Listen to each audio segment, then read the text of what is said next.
Welcome to the Lucid Horizon. This is the 11th episode of a series of talk that we've had in this series on various matters about education, democracy, economic growth and development. In the last 5 episodes, we've spent some quality time with Professor Hassan Mansour, the world expert on Iran economy, and we have been enlightened by various conversations that we've had with Professor Mansour, and we are going to continue and our conversation on the economic growth and development and the relationship between the two, and we're going to pick up the question from where we left off last time. Professor Mansour, welcome to the show. Thank you very much, Professor Kangarlu. It's always a pleasure to be with you. You're fresh about the subjects that we covered, at least in the last episode, about the models of socioeconomic development of Iran, and some basic definitions and the necessities for development and growth and the prerequisites for them. So this time, we want to talk about the obstacles and hurdles on the way for economic growth and economic development, and if they are really, they can be very briefly discussed and taught to our audience. Yes, indeed. Well, to begin with, economic growth. For economic growth, we need resources, of course. So there's a difference between resource-rich and resource-poor countries. So without diversifying our attention, we look at the situation in Iran because our main concentration is a development in Iran, which is a resource-rich country. So what kind of hurdles, impediments, difficulties do we have for growth and development in Iran? We have discussed the question of growth and the limits to growth before. I've tried to explain the limits to growth from the point of view of the internal resources and external markets. So one of the theories which have been very controversial within the field of economics was the question of limits of the market for growth. We've decided it, we've discussed it, and I have concluded that, well, even if that is a big problem to enter into the market, and there are some inherent limits into the market growth. So a new country entering into the realm of international markets will face, inevitably will face difficulties. It's got to be competitive. And even so, there are difficulties to it that sometimes even it creates resistance to the expanding of that country into the world market. Apart from the prices and competitiveness, the question is that of the absorption of that new entity into the world market. Are they ready to do that? Well, the theory of limits to the market explains that, well, at certain cases, it can provide a serious hurdle for the country to enter. That we have kind of expanded the theory, so I'm not going to repeat that story.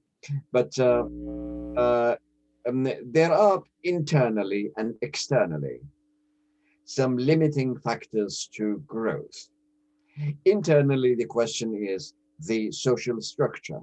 So we need some reform in social structure in order to provide for the labor force that we need in the new industries.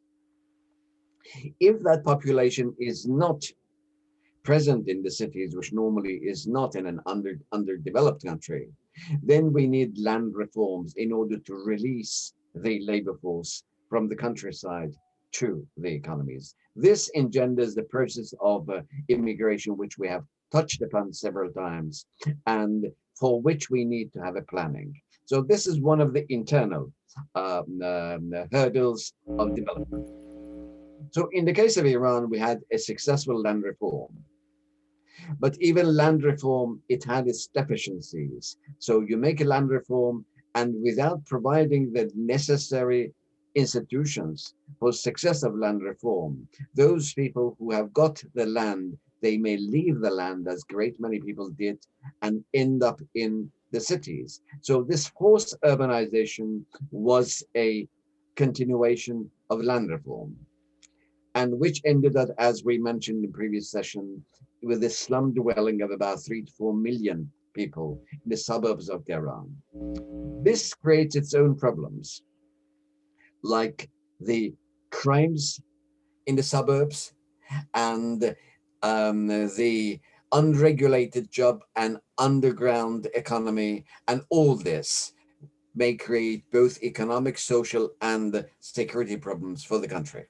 So this is an area which has got to be watched for. So we have irregulated and the planned immigration from the countryside to the cities where we can absorb the workforce which are arriving.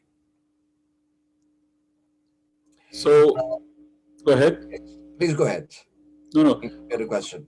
No. I just wanted to make sure that you have completely exhausted all the list of hurdles and obstacles before I pose my next question. So go ahead and finish your argument. No, I'll just touch on the titles of these inhibitions. One is that the question of providing the workforce for industries, which entails immigration and immigration from countryside. And then the question is the question of social coherence. By the very start of this, social mobility increases.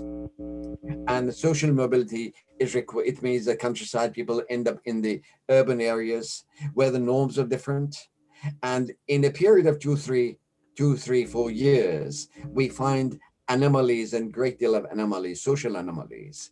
That is, you have a population which are not in harmony with the city life, nor with the countryside life. So here it may grow even in the city. This is what Iran went through. The question of loss of identity. Sociologists talked a great deal about loss of identity in Iran in 2-3 years before the revolution. Loss of identity not only for the people who had immigrated into the suburban areas of Tehran, but even for the people for the population of Tehran. So gradually there was a feeling that we are not the same people. We have experienced it that even the combination of the people, the people who attended ceremonies like in restaurants or in cabarets, they became different.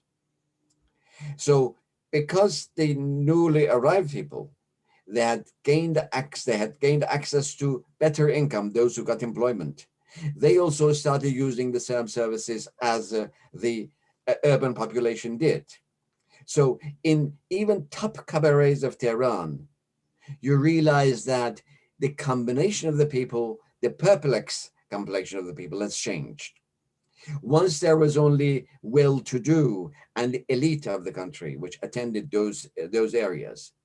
But in 2 years before revolution, you had the people from the south of Tehran attending the same cabarets.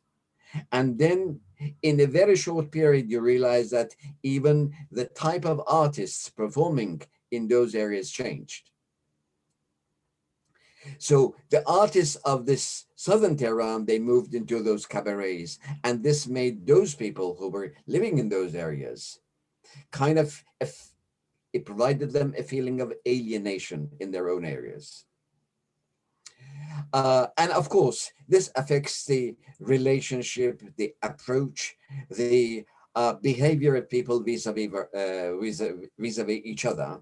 And this feeling of alienation was a serious problem. This can grow in many countries. Again, if we don't have a management for the system, it can grow out of hand, which in the Iranian case did grow out of hand.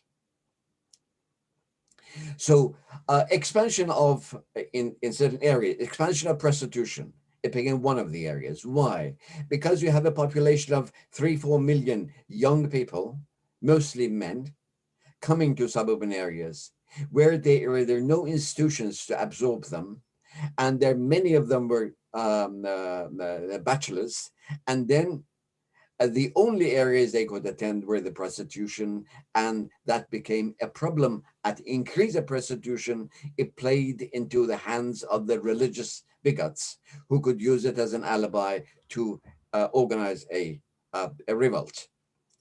So this is another area, the change of attitudes, behaviors, and the creation of loss of identity for the population living in those industrialized and growing cities. So all these barriers and obstacles that you enumerated against that could be erected against development, are they unique to secular governments, or it seems to me like they should also exist and should actually be amplified and worsened and in a dictatorship like the Islamic Republic?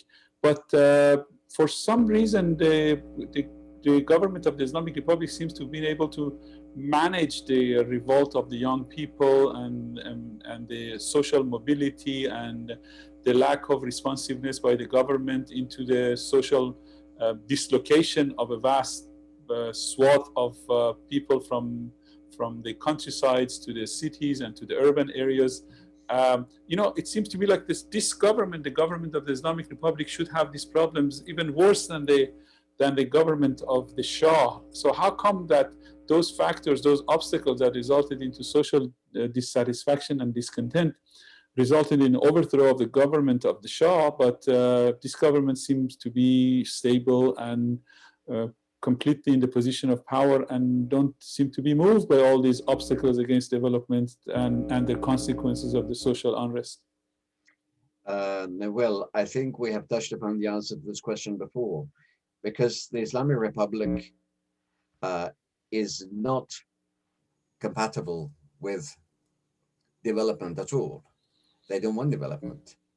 What they want is growth, in case they can succeed, in which they haven't succeeded much, because the Iranian GDP has grown to about 70% compared to the advent of revolution, beginning of revolution, while the population has grown about 160% more. So population become 260%, while the economy has grown 170%. So this means that growth, even per capita growth, has been negative in the case of, but development, they didn't want development. So the danger for development is the growth and the spread of archaic culture, which is very compatible with the Islamic Republic. It is with the DNA of Islamic Republic. So the danger for the Shah's regime was that the people in the suburbs of Tehran were absorbed to the mosques. Islamic Republic will not bother at all. So that's the kind of culture they can provide.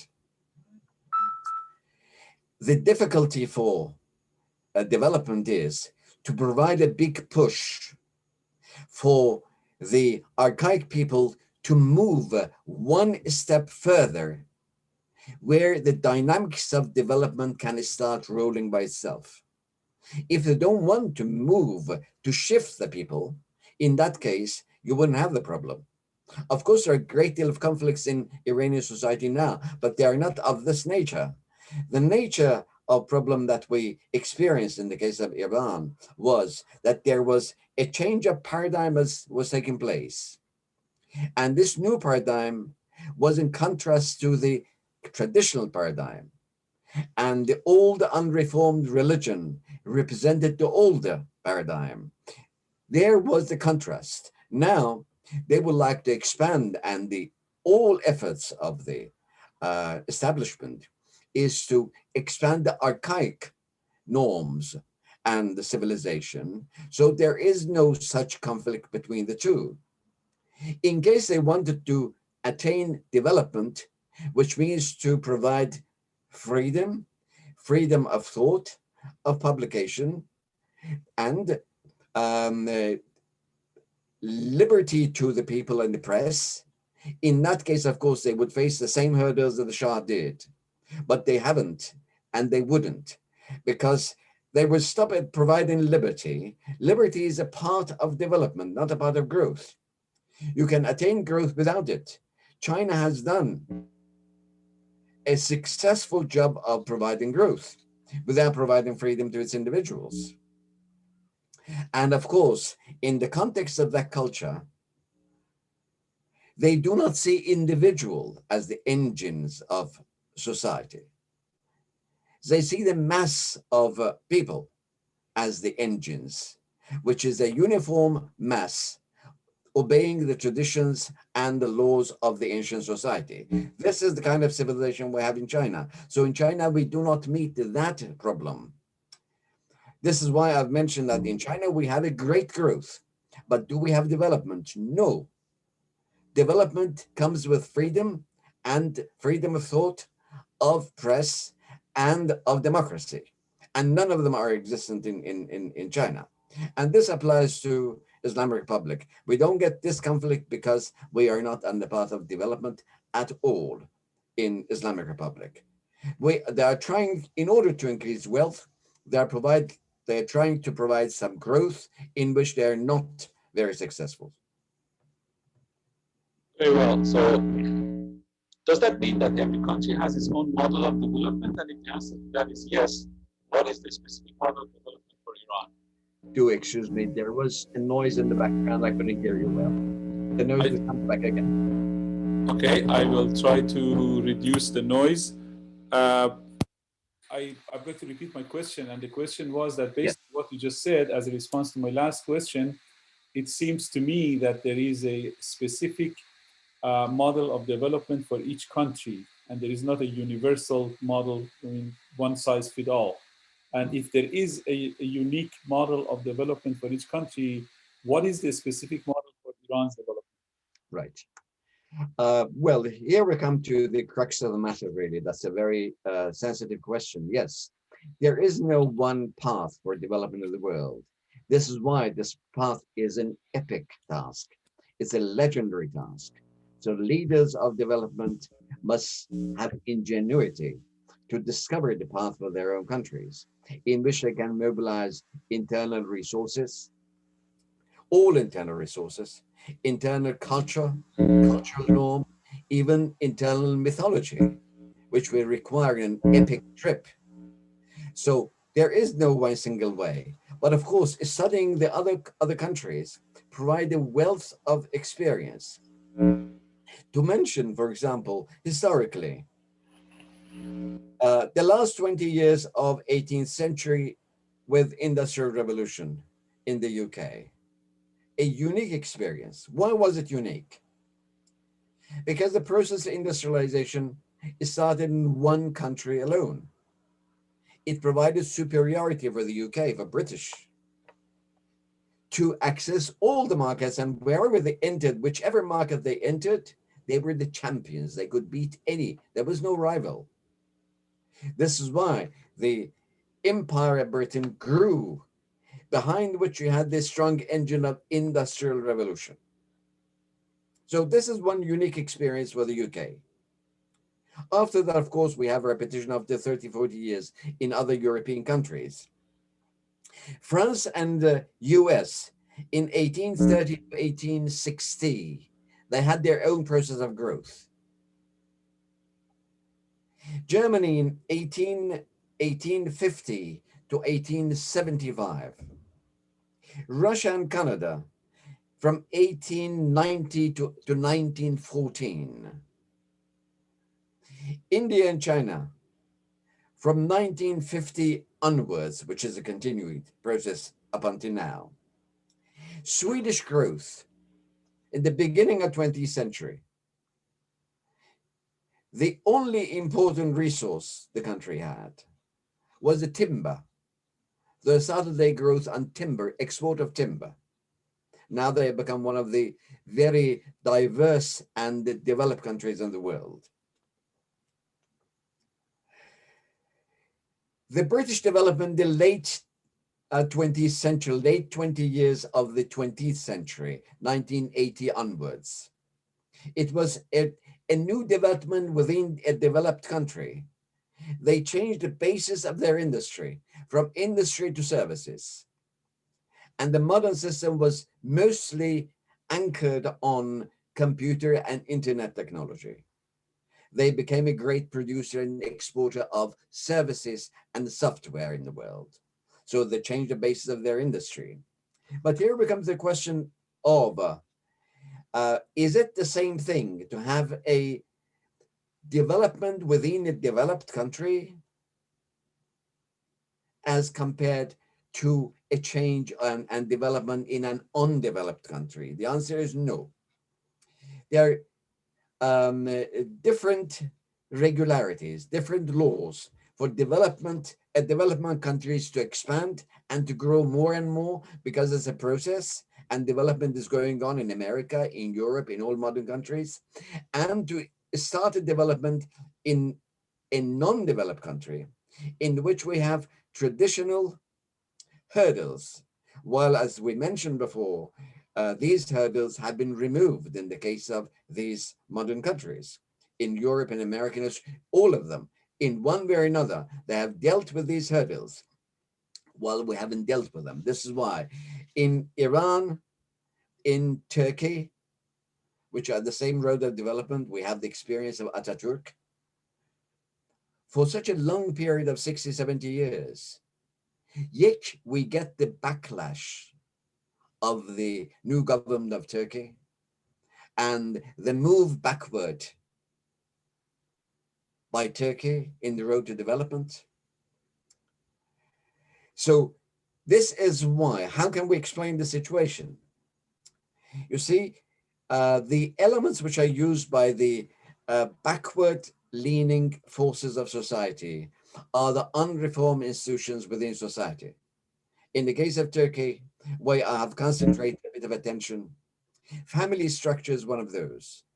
Family structure, and of course, the Islamic institutions in place. They are the main hurdles of development for Turkey. And this is why Erdogan, now leaning on those areas, can provide a backlash and make a resistance, and even to some extent change the course of development. So the answer to the question is no, there is not a unique way for development. Each country has got to find its own way of it, and in which they've got to be resourceful, they've got to be ingenious, they've got to discover their own ways, how they can mobilize their own material resources, human resources, cultural resources, and even mythology in order to support the aims of development. Some people have a tendency of drawing a correlation between democracy and development. Obviously, democratic countries are the most developed ones. That's one way of drawing that correlation. But in the crux of the matter lies the beginning of the journey towards development. And is democracy an absolute requirement before development occurs, or development could occur under a dictatorship and then evolve into democracy? Excuse me, allow me to mention that there is also the same background noise, and I tried to hear you well, and I did.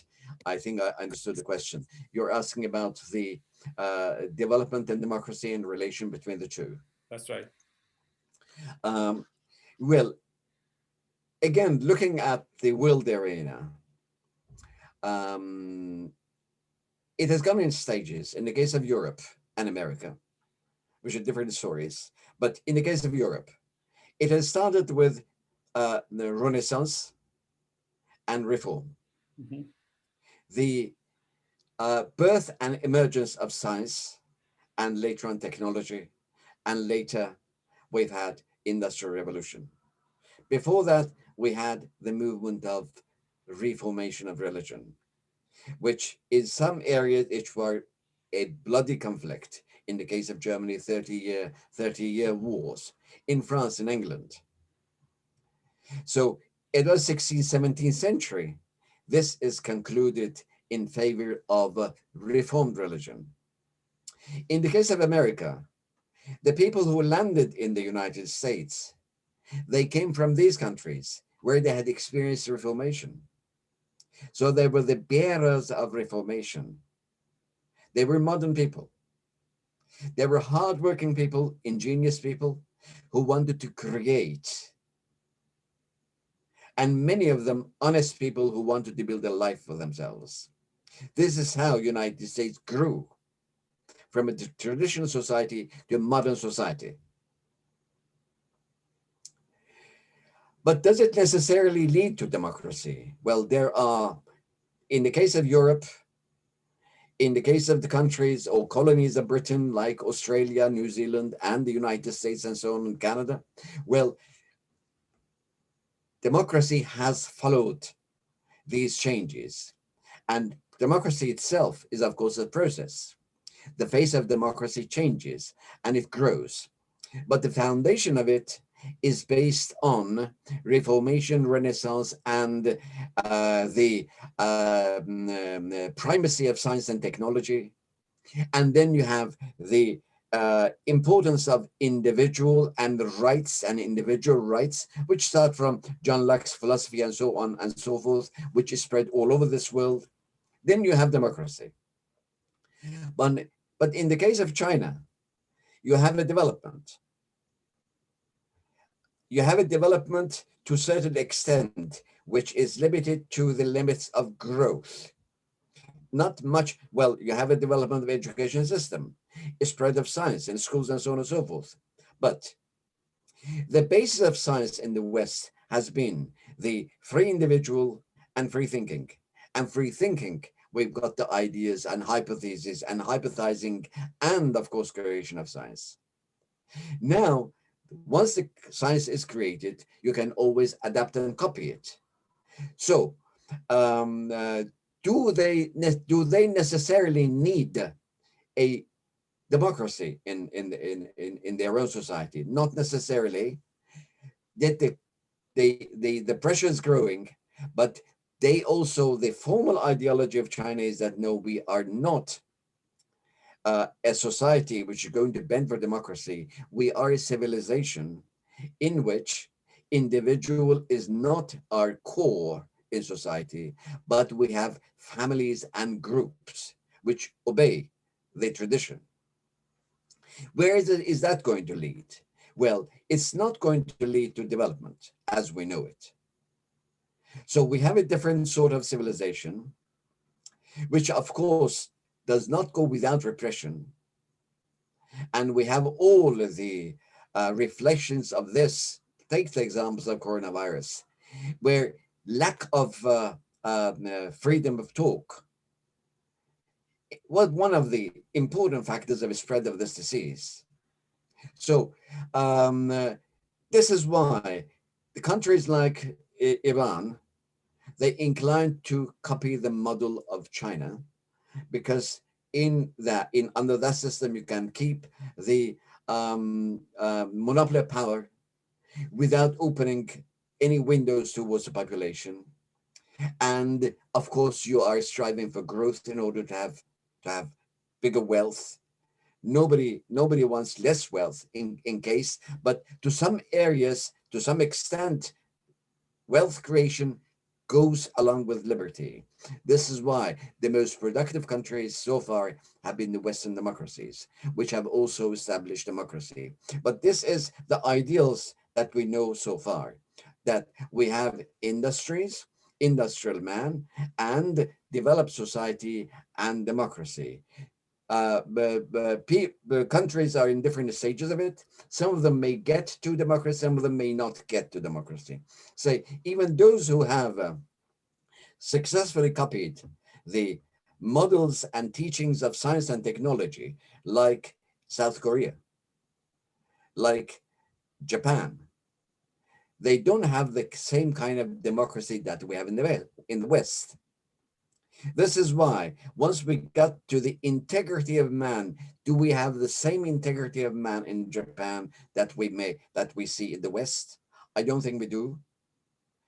They have a harmony within, well, on the face of it, they have the harmony within the families and their social system, but I don't think they will grow to the same extent unless they change those norms as creating democracy in the sense of the Western societies.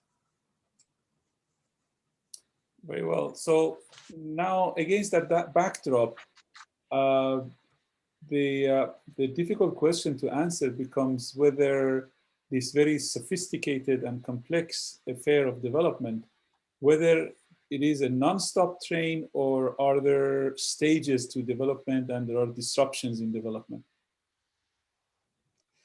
Um, well, well, there are certainly stages. And of course, great many books have been written about the stages of development.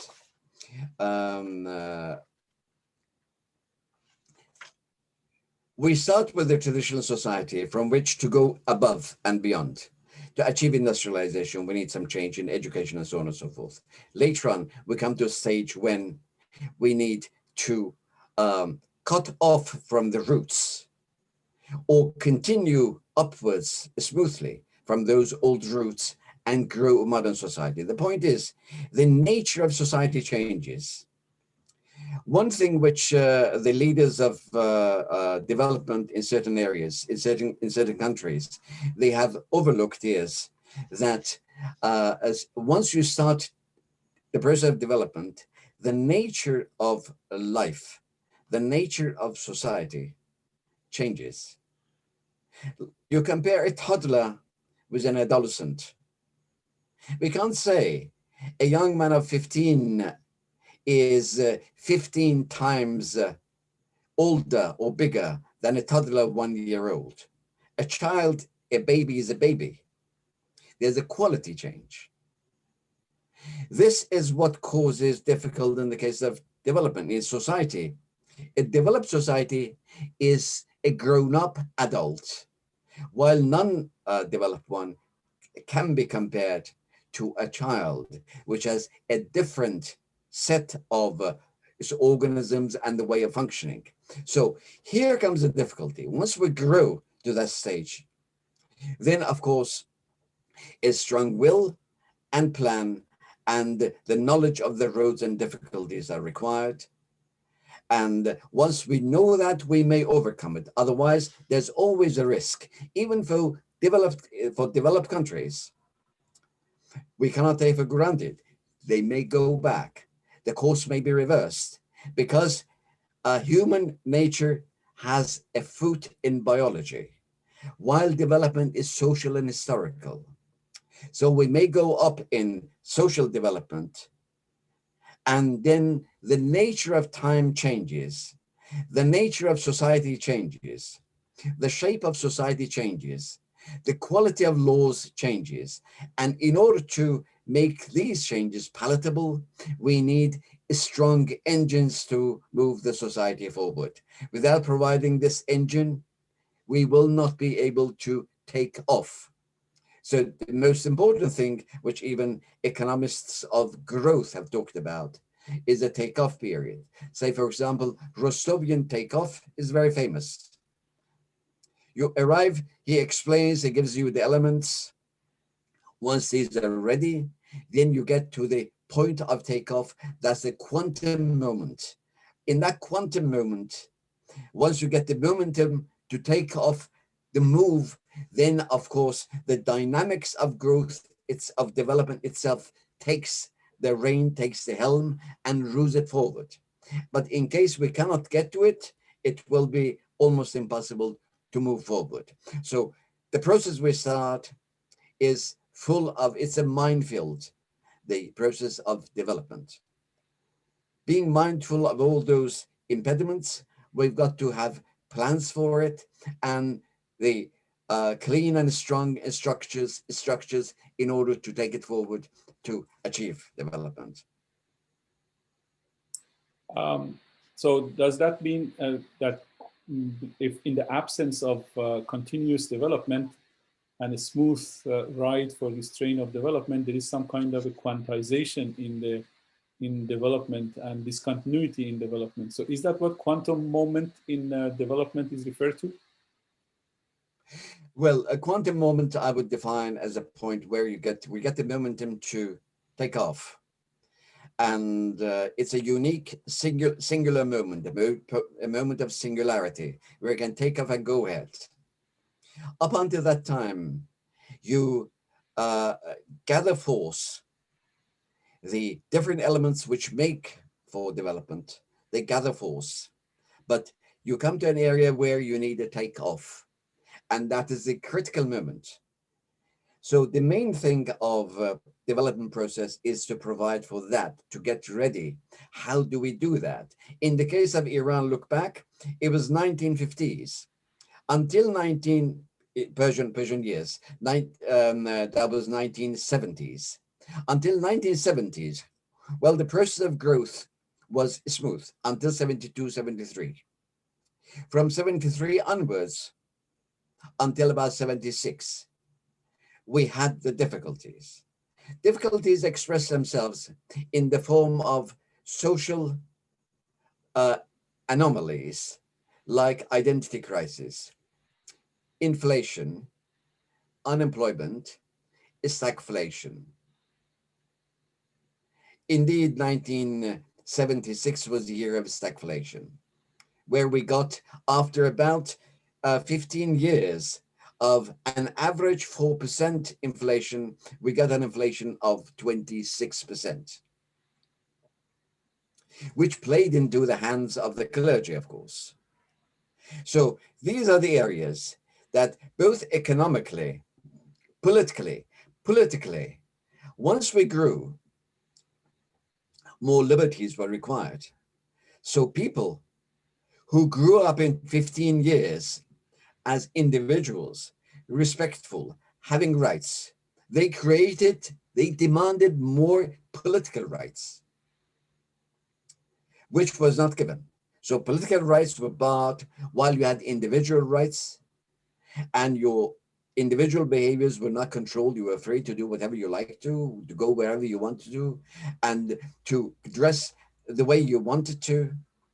Yet, lack of political and social freedom, like publishing your book, speaking the way you wished to express yourself. Because they were barred, then there was resent. So this is the result of a growth that you create. You create this modern intelligentsia of about few million people.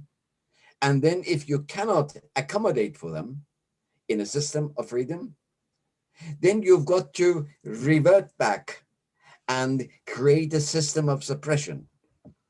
One party system was a wrong response to the people in that society.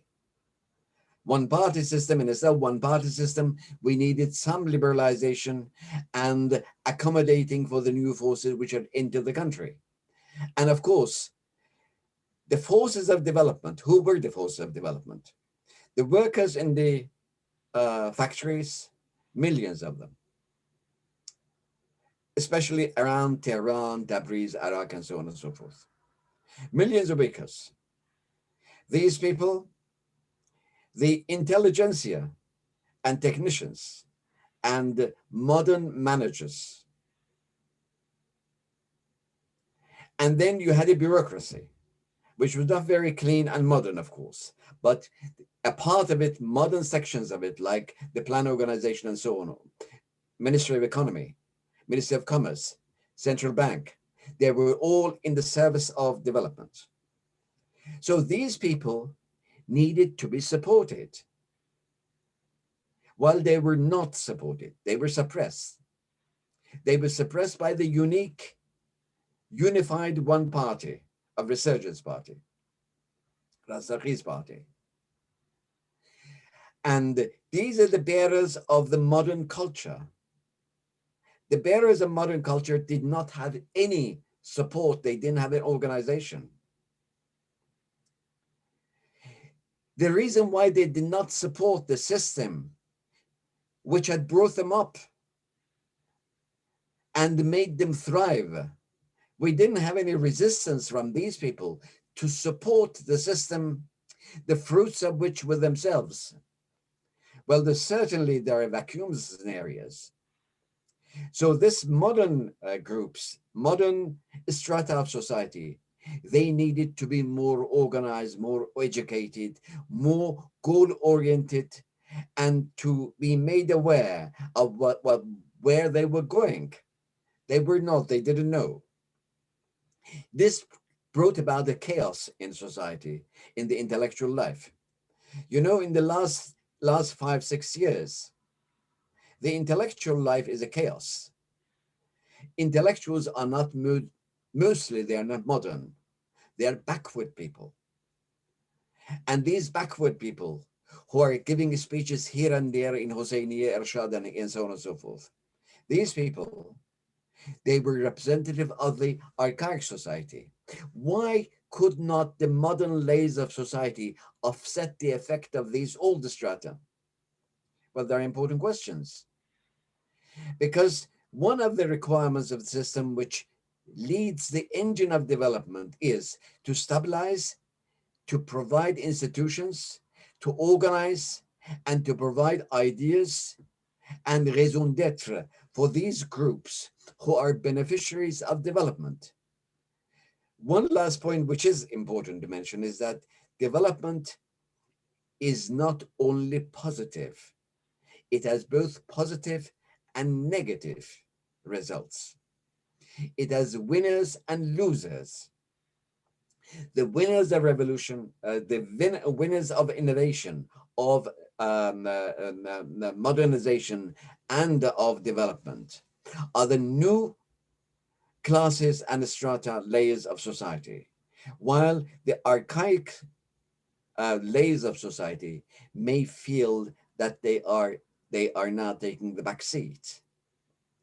So special measures are required to keep them calm, silent, and to stop them from revolting. So these areas, in case they get out of harmony and a management which is not conscious of all these, then of course the possibility of a collapse is possible.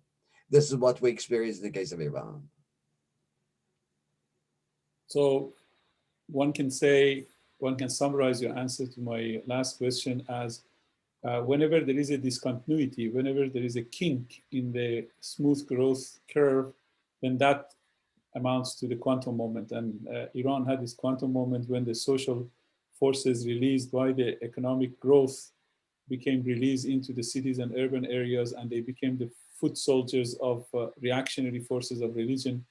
And they basically took their conflict out on the streets and overthrew the government.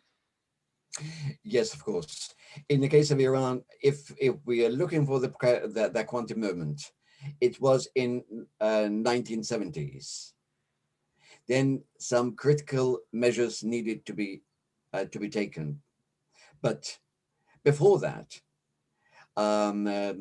there was a need which was overlooked of dealing with these old institutions, archaic institutions, norms, and moralities.